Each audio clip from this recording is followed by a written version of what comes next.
Okay, we watched somehow 7 episodes of Alice or Alice, Siscon Nissan to Futago no Imoto, which means the Siscon older brother and the twin younger sisters. Yes. Now this is a 3-minute short, so we say 7 episodes, but it was more like 1 episode of a normal show, which was what I'd say this was worth. Like if this was like a full season, it'd be like, yeah, we watched an episode, we know what it's about. If this was, if that had been all 1 episode, I would probably not have wanted to watch that much of it. Yeah. It was more like the prospect of, oh, this is like just on a level where I can maybe blow through 12 episodes of it. But it's not good enough to blow through 12 episodes. No, it turns out it wasn't quite there. No. Well, what initially fascinated me about Alice or Alice is that this show switches between 2 very distinctive art styles on the fly all throughout each episode. And I would describe them as the fan service art and the 4-coma art. Because it's based on a 4-panel comic.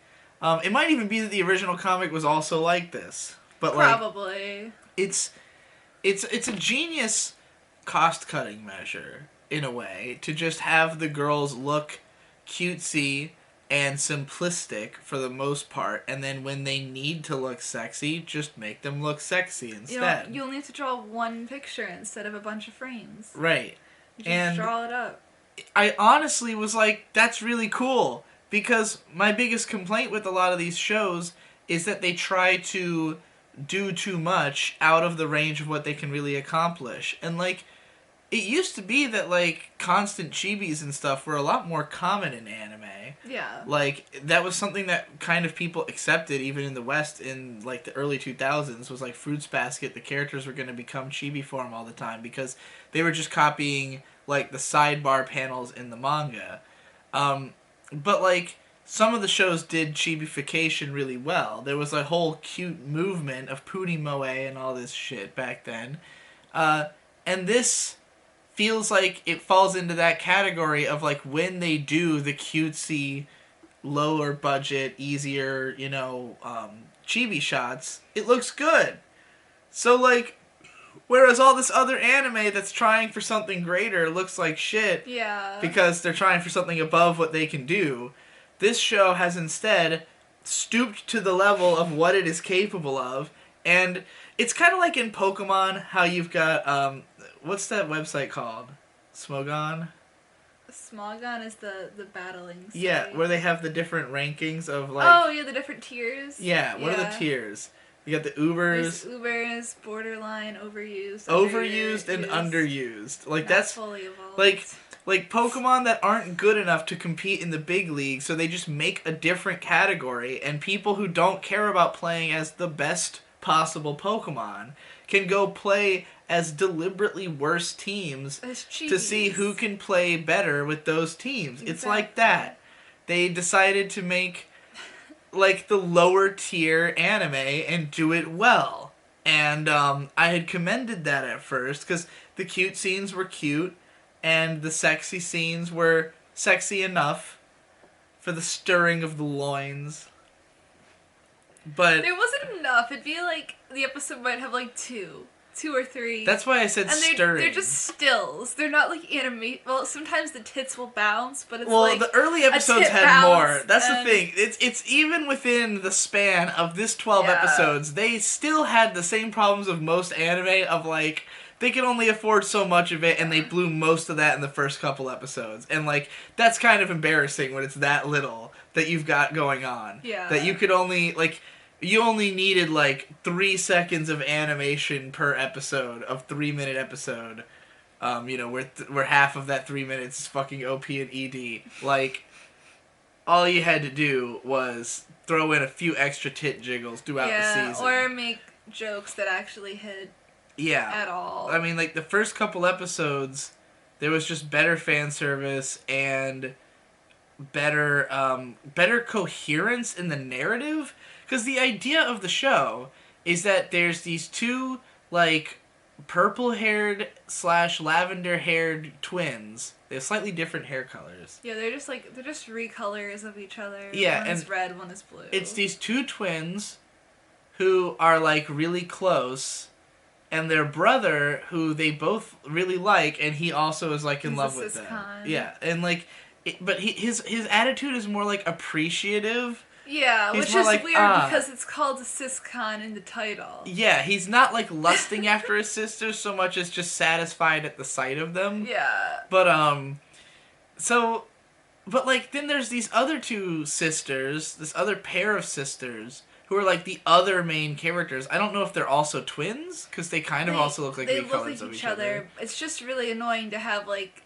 so many sets of characters that look just like each other. Yeah. But they're not getting any kind of detail on their character model, so No. it's just like they're literally just chibis that are recolored, and it's like and they're very non-distinct from each other. How do you pick a favorite? Like one of them That's has one of the blonde ones is like more energetic, but the other three characters I can't pick out in a lineup at all. No.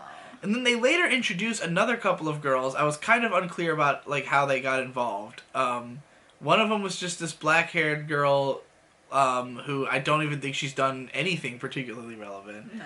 And there's the pink-haired girl who, when they introduced her, was like my favorite, but she has not done anything since. She just eats hamburgers. Yeah, she's just like kind of a cutie in the background.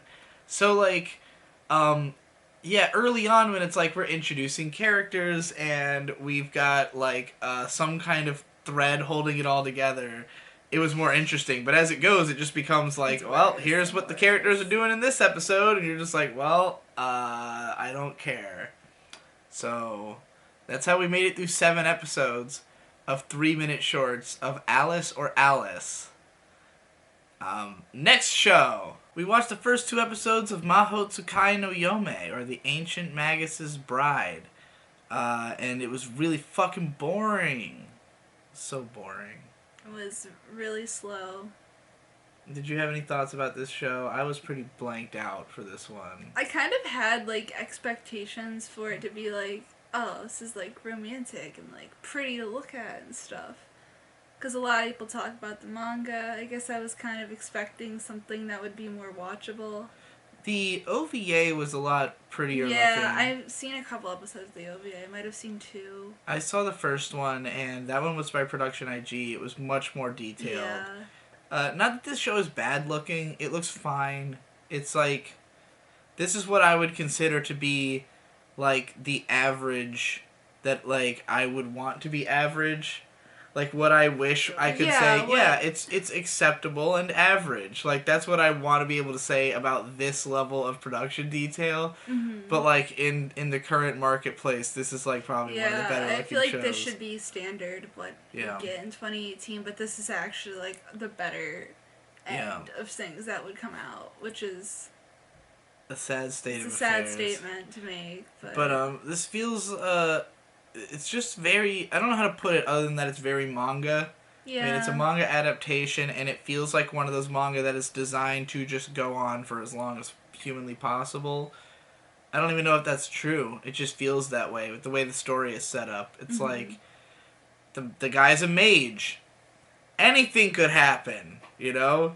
He's an ancient magus. He's got his hands in every type of magical affair that you could think of. The story can go on forever. Yeah. And she's just his apprentice, so she's just involved in the world of magic. That's the story. Regular-ish girl, like, troubled youth, we'll say. Troubled youth enters the world of magic, hangs out there. I can't say I was particularly excited about it. There was something kind of fetishistic about the relationship. Yeah. You compared it to 50 Shades of Grey. 50 Shades of Grey, just like, you know, some girls want to see this kind of relationship more normalized and, like, shit, and, like, okay, but I don't really have any... I consider this to be more of, like, an old-school type of romance from a time when, like, there was, like, a glamorization of, like... Because there was a time when, in society, women were expected to just, like, be married off to a guy. Yeah, but that was, like... That's really old school. Right, but, like, I think that back when things were like that, there was a mentality of, like, I hope I get married off to, like, a cool guy. Like, I hope I get married off to a guy who's gonna be, like, oh, what if I get married off to the fucking the president? Like, what girl's not gonna be like, that's ill as fuck? Like if you know you're getting married off one way or another, you want the best possible guy, right? And I feel like there are a lot of girls who still have kind of that mentality where they're like, man, wouldn't it be great if I could just be like I don't really know what I want to be, and I'm like, I don't have any like real self-worth, so it would be nice if I could just have some Yeah. badass come and take me and just make me their apprentice and like just let me inherit all of the things that are good about them. It's definitely some kind of like weird type of fantasy that people have when they can't. Because like that's not really how relationships exist now. I mean, Like, I understand this fantasy because yeah, so it's like played more as like kind of this fantasy that's aimed at girls, but like it doesn't really like interest me as a girl because that's not. it's not something you fantasize about. No. Which is funny because you live something that could be considered similar to this. Yeah, but in I never some thought way. I was just gonna like marry some rich guy and live like just accept him like Yeah. his life as that's what I'm gonna be doing. Like, Yeah, I don't even think of him as rich so much as just like he's like legendarily talented though. he has a lot of money. He like Right. left for the girl. But he has money because he's a badass, not Yeah. because he's just like He's rich, making money that cures people, which would have been like interesting to see. Maybe him preparing it. Like, is that like they decided to set it in England, and they're like, oh, England has like this rich history of witchcraft, but like I just think of Harry Potter and like the Crusades, like. Yeah. That's kind of a weird place to set it, and I feel like they set it there again to kind of like allure girls who live in like that, like have fantasies about, oh, what if I get out of this continent and like move in with some like some beautiful fucking ranch house in the middle of fucking Eastern Europe or something, or Western Europe rather. Some really beautiful place that's near and a beautiful the girl's like trendy backstory city. is really edgy because like it's just all of her family's calling her worthless, and she's like, oh, my mom died, and it's like, okay, like, are we supposed to take this like really serious? Like, Yeah. It's very smutty to me. Like the whole Yeah. story is it's like just basic like manga idea, but because it has this particular kind of I think this is one of those cases where it's like a fetish that's low key very common, which is like why 50 Shades which is is why so 50 successful. Shades of Grey is so successful. And not to say that this is like, because I know that there's a lot of people who would probably like balk at comparing this to that, because this has like good writing and like nuanced characters who will probably evolve over the course of the series, and I'm sure that everything will feel very justified by the end, but we also have to start from like just say, okay, well, what was the core thought behind this though? Yeah. Like you can make anything good. It's just that like it feels like it was bred out of this particular thing that I don't necessarily relate to or find an interest in. Yeah. And on top of that, the show is boring. So like I could see why you'd watch this if you were enticed by the relationship or the idea of being taken in as the apprentice to like the world's greatest fucking magician, or if you just and really I'm connected sure the to manga does a way better job at like enticing people and bringing them into that Yeah. kind of fantasy, whereas the manga, like, because of budget, because like it's not the prettiest manga I've ever seen. It's not like super well animated. Like it looks good, but it's not like. But the animated. Wait, what are you saying? Are I'm you just saying, the anime is, like the mangas probably does a better job bringing those people who are like more into that fantasy kind of aspect to it. Like people who like want smut have probably already read this manga, and like I just feel like it doesn't translate as well as an anime. Like if it's supposed to be like this magical like fairy tale story. It's like, too slow. It's too slow. Like they didn't do anything to make the magic look cool. No, I definitely think that like this is the kind of story that's meant to be more like plowed through volume after volume. Yeah. As opposed to like, having like chapters stretched out to be 24 episode show where like sometimes it's just really fucking slow, and like you said, nothing that happens is impressive enough to make it like, wow, that was worth the wait. It's just like, why is this so fucking slow? Why is nothing happening? The music in the show is pretty good. It's kind of weird and experimental. Not every track lands, but some of them do. but like it's kind of sparse. Mm-hmm. Like maybe because the music is too weird and experimental, they don't use it as much. But there's just a lot of really quiet, slow, boring scenes that don't have any real. There's not like a tension. There's not like a. It's not comfy because it's not gorgeous. It's not like you're watching like Mushishi where you just stare at the art and you go, "Wow, this looks incredible," you know. Or even like I kept thinking about Snow White with red hair since it's a similar kind of setting Mm-hmm. and red-haired protagonist girl. But in that show, like the girl really drives the story because it's like about her ambitions and like her trying to become like a top class botanist, Yeah. and then like her relationship with the prince, who has who's completely lets her be her own person, has no real bearing over like what she's going to be up to. They're just friends who end up involved in all of one another's shit because they're friends, and eventually they become a couple, and then it's because they're a couple. But Yeah. like, it's not as though her life is just in his hands or just connected to his. Like, they have their own distinct lives. She is a botanist who does this, like, there's whole episodes focused on her career, you know?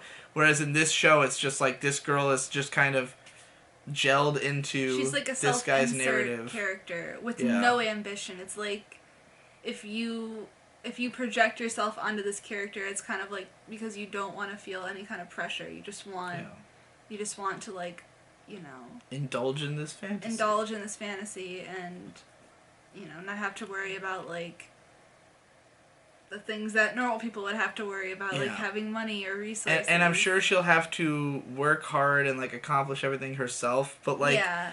it's And also like for me as somebody who basically had this privilege of that I was mentored by like people who are much better than me at the things I do, and like I see that as purely like a luck and privilege kind of thing. Like if that happens to you, like you just got insanely lucky. And it's like no matter how hard this girl works from now on, like she was at a point where she was basically worthless and had no desire to live. And because she now happens to be under the care of this particular guy, like she can be like the most powerful fucking mage in the world, you know? And like that's just a stroke of luck. She didn't make that happen. So yeah. even if everything she does in the story from that point forward she gets by her own hands, it's like the admission of the story at the beginning is like, yeah, it's just a stroke of luck.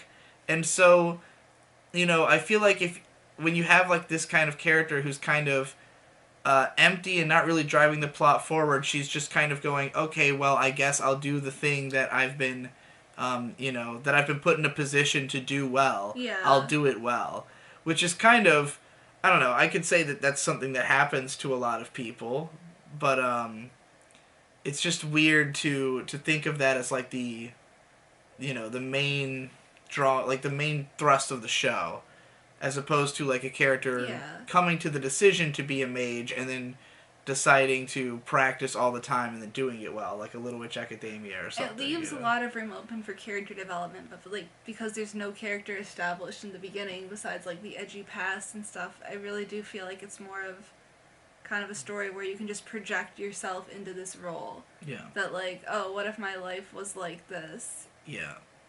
And I like want to explore this relationship where like it's all about exploring that fetish relationship. Yeah. That I think that's more important than character development. As in the I story. once said in Anime of the Week of that show about the little boy with the mom titty lady, it's hard to watch a fetish show when it's not your fetish. Yeah. Anyways, moving on to the... Is this the first thing we did for this Finish or Fail? Is this right after Maho Shoujo we did Site? the short. Oh, that's right. Alice and Alice. Let's go to the third one. Alright, we watched the first episode of Ingress. What'd you think? It was really bad. Yeah? What did you think was so bad about I it? couldn't really tell what was going on. It looked like poop. Was it that it was confusing or just so, like, uninteresting as It to be was difficult to pay uninteresting. attention to? Because that was But how I it was felt. also hard to, like, because everything's presented to you in, like, pieces. It was hard for me to tell if the show was good or not. I couldn't tell if it was, like, fine or if it was bad. You know what I mean? What did you think?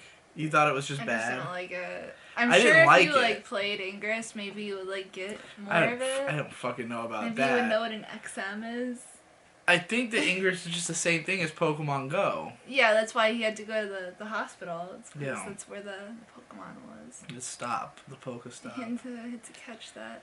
Jigglypuff. This show, I was thinking about that there is like a certain type of show that I think succeeds for a certain audience by starting off with the presupposition that you give a shit. And what I mean by that is that this show, like, it just kind of goes like right straight into plot. Like, it's plot from start to finish. There's always things happening, and I don't know if those events follow a logical chain or not because I wasn't paying enough attention because it was really boring. Because, like, none of the characters are really interesting. The setting's not really interesting. The like, there's nothing that makes it unique and stand out. It makes you think, wow, like, a show about this, that's cool.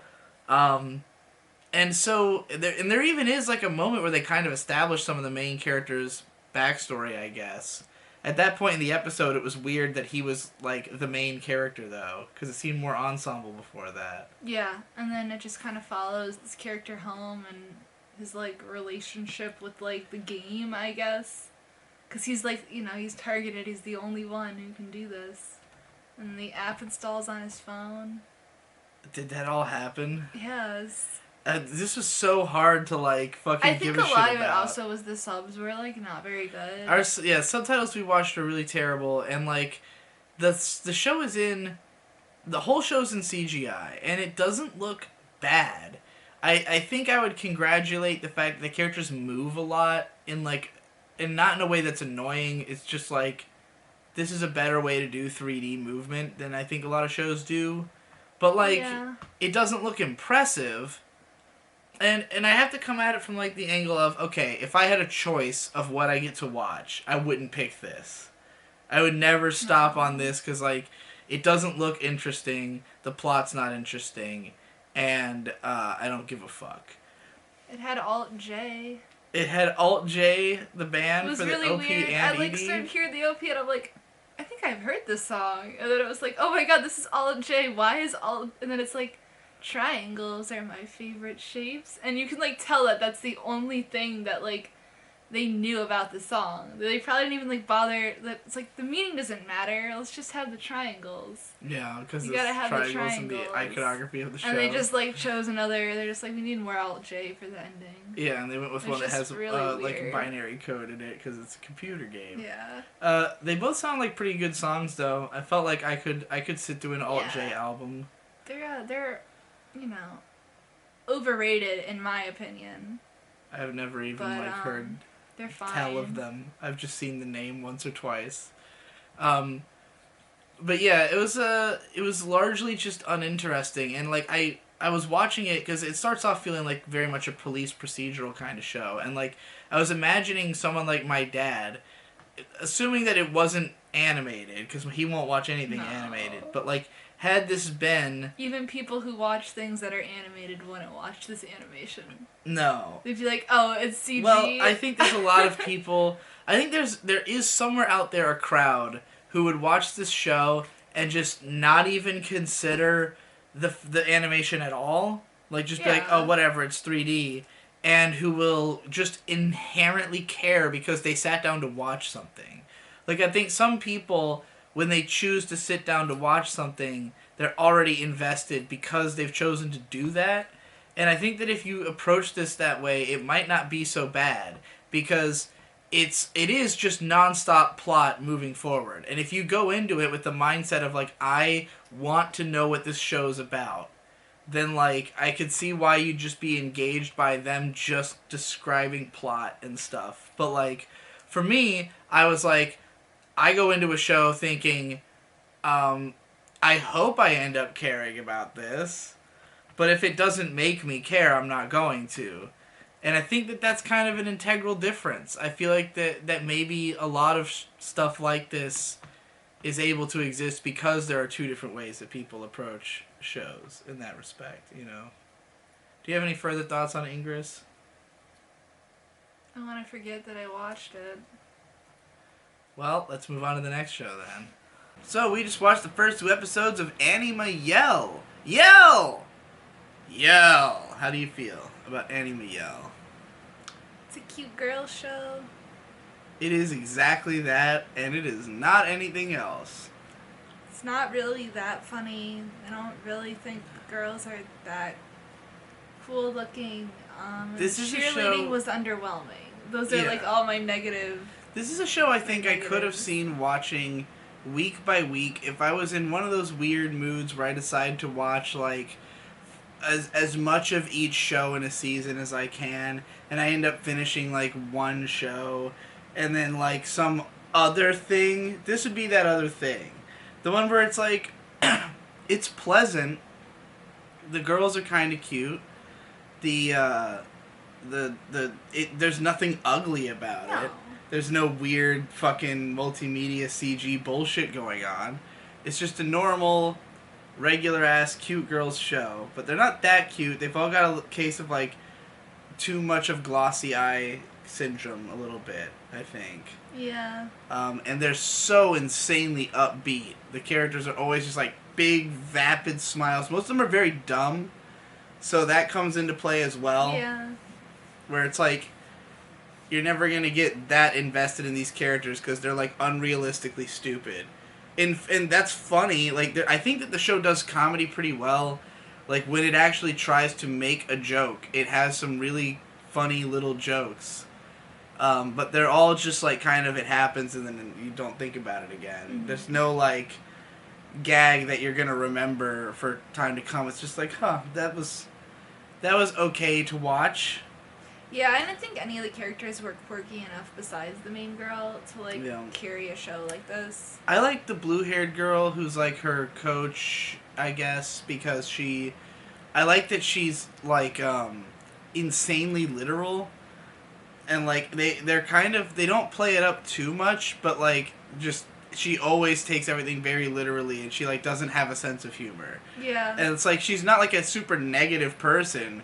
She's just kind of like Drax from Guardians of the Galaxy or something. Just like no sense of irony at all. And I think that that's fun to watch interact with the dumbass main character girl. And it leads to some pretty good setups for jokes. The blonde girl who they spent episode 2 trying to like get to join is a blank slate so far. Yeah, it's like, is she sporty? Why is she friends with the main girl? What does she like to do? It seems like if in K-On! They had wanted Nodoka to be like a main character and then they just kind of like badgered her into joining the cast. And it's like, Nodoka works because she's not in the main cast. Like, that was a very clever thing that K-On! Had done. To keep the best friend of the main character who she's known since childhood as, like, a side character. Yeah, but I mean, you kind of knew that she was going to join the team, because, like, there's no reason why they would establish... Yeah, like, why they keep her around so much. Yeah, so, like, the whole payoff of the end of the second episode is just like, well, yeah, we knew she was going to join the team, we can see the OP. Right, it's like, no shit, but I don't care about her at all, you know?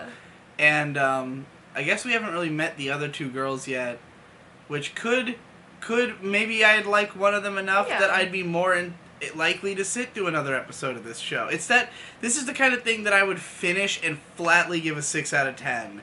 Or I would say, well, I don't have time for a 6 out of 10. And that's more how I feel right now. Not even so much that I don't have time for it, is that like I'm in a period where I'm not willing to make that much time for something that like I know even if I could watch the entire thing, I would get so little out of it, and I already feel like I've seen the show, you know? Mm-hmm. Like, even if there's more funny or fun things that happen later, I've seen the show. Yeah, it's funny, because, like, the main girl from the show reminds me so much of, like, Hana from the new Precure season, and she's just, like, way cuter than the girl from the show, so I'm just, like... Yeah, why would they do a pink-haired cheerleader girl when I could be looking at, you know, my bae? Yeah, the show kind of reminds me of Wakaba Girl, but it's too much longer, because that show was like 12-minute episodes, and that's why I finished it. Mm-hmm. And like, this is the kind of show that if they had boiled it down to like 3-minute energetic chunks, maybe not even, I could take this in like 7 to 12 minutes, but like 24 minutes, there's a little too much misses for me in the Yeah. like, because when the show is funny, it is legitimately charming and funny, but it's not always trying to be funny, and when it's not trying to be funny, it's just kind of very average. So I guess that's all of our opinions on it. But I'm gonna film one more clip real quick. This last section is a response to some of the response to the last 2 episodes of the Finish or Fail. So in the part where we talked about that movie that PA Works made, I accused it of having this ugly CG dragon, and people were telling me that it was actually... That's not CG. Yeah, it's actually 2D animated by Toshiyuki Inoue, an animator who I have a lot of respect for. So I went back and looked at it, and it is indeed not 3D, it's just ugly. Like, just the way they colored the dragon, first of all, makes him look 3D. Because, I mean, they're just trying to go for, like, a three-dimensional kind of effect on the shading. But, the main girl doesn't have that. So it still looks like a weird interplay of elements, kind of. Someone had said that, like, if you look at the original drawings, like, the actual animation Genga drawings of it, it looks better before the finished version where they added the colors and, like, they ruined it. So, I mean, credit where it's due. I still thought the movie looked like a weird mishmash of shit. Like, when I went back through it to look for the scene, I was like, okay, well, it's still ugly. So, that was one thing that I wanted to address. And then with the Maho Shoujo site video, people were telling me to go watch Explanation Point's video on that. And I did. And I didn't I didn't necessarily agree with him that, like, just because the characters aren't really driven by their own agency, that this made them difficult to care about or care for. Because, like, the main character girl... Like, I guess what I liked about the show was the fact that, like, all the girls were, like, already inevitably going to die and wanted to die. And they're all just kind of doing this as, like, just something to give them some thread of something to cling to. So they're just participating because what else are they going to do? This is giving them some kind of meaning. Mm-hmm. And that's what I really like about the early part of the show, is that kind of feeling. Because that's what I think life is like.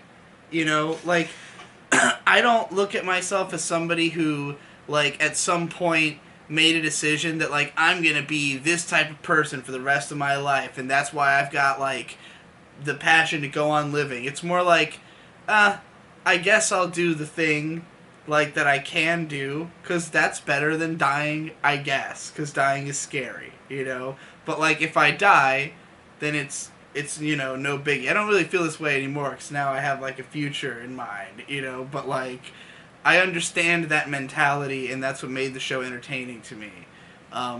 So, like, I guess it's like I connected with the characters on a level beyond trying to project myself onto them, but more that I was projecting society onto that society and looking at it like, yeah, the world is this fucked up, and, like, these people do deserve to have fucking powers and to just fucking murder everybody, and, like, I want to see the world burn, you know? Yeah, and that's kind of, like, what these death game stories are meant to do, and who they're meant to be for, like...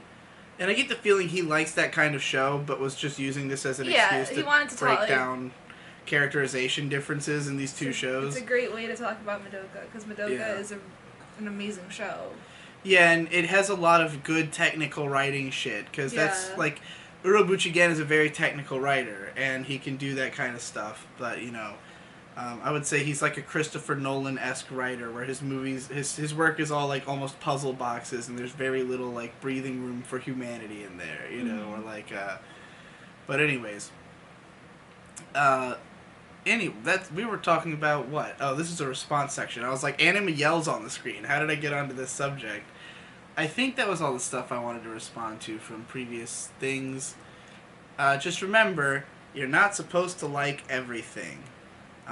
Most stuff is bad, and you should expect most things to be bad, and you should expect people to not like most things, because Sturgeon's revelation, 90% of everything is shit. See you on the next one.